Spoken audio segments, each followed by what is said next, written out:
All right, so we're back. It's your plus size problem solver, and we're here on another one. I want to show you guys exactly how this box of components and devices can actually be used and useful in controlling a load. So this little control panel is basically a 5-minute creation that was born for one purpose and one purpose only, and that is to control a transfer pump on a 60-minute time delay function.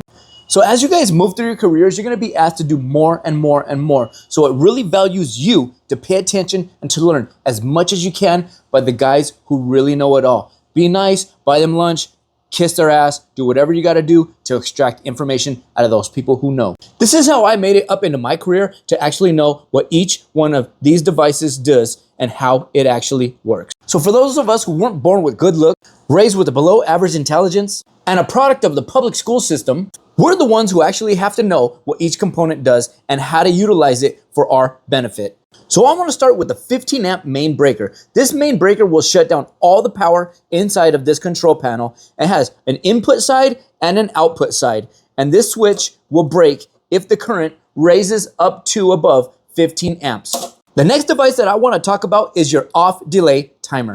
In the process that this transfer pump is going to be utilized in, they only want this pump to run for a 1 hour interval. So I will have to set this time delay function at hours, and then I will fine tune it with the absolute timing output. When you're dealing with timers, the most important part is this actual schematic and how to wire it in. So the terminals A1 and A2, which are right here at the top, are your main power functions. Terminal B1, in this case, is actually used as a switch leg to control the timed output of the normally closed and the normally open terminals of your output side. And on this particular timer, polarity matters. A1 must be used as the power source for the terminal B1, which is the actual switch leg and controls the output function. If you get that polarity wrong, you're gonna be scratching your head wondering what the hell happened here. The next device that I wanna talk to you guys about is the actual control relay. This is the relay that actually sends the last signal and the power to the motor itself. So this control relay and the actual timer work hand in hand. This timer sends a signal to this relay which powers on that pump. This relay is equipped with an A1 and an A2 terminal, which actually powers the coil. So we're gonna switch this A1 terminal off of this timer, and that's what's gonna turn this on and off and start that pump and stop it.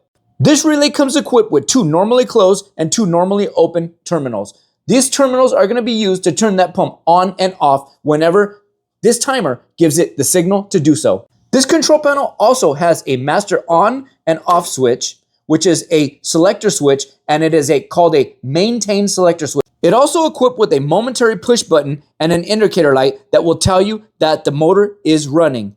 And this is a master power on indicator light, so whenever you turn this switch on, this light will indicate that the panel is powered. And I will also be using a Wago style terminal blocks that are numbered, and they are equipped with a DIN rail mount. So I'm gonna get this panel all wired in so you guys can see how it functions. Now that the panel's all wired in, we aren't going for beauty, it's only proof of concept. But this panel is all wired in now, and I used a broken down vacuum cord as the power source cable. This is the basic set of hand tools that I use to complete the wiring of the panel. So according to the theory of the panel, I should be able to turn on the master power switch and this illumination light illuminate. There we go. If my wiring is correct, I should be able to push this green button, which activates this timer, and it should close the circuit on this control relay. Let's find out. Illumination lit, and my relay closed every time I push the button for a new cycle. So let me turn the power off so I can change the setting for another amount of time. So I have raised the time setting, so let's go ahead and cycle this back on. And push our button. Now we have a longer time cycle. So that pretty much completes this one for today. And I'm gonna come back and show you guys another video on how I wired the inputs and outputs, all the indicators, the switches, everything. And hopefully by that time I have the wire duct so I could clean up all this spaghetti western and have a nice presentable panel for you guys. Until the next one, stay safe out there.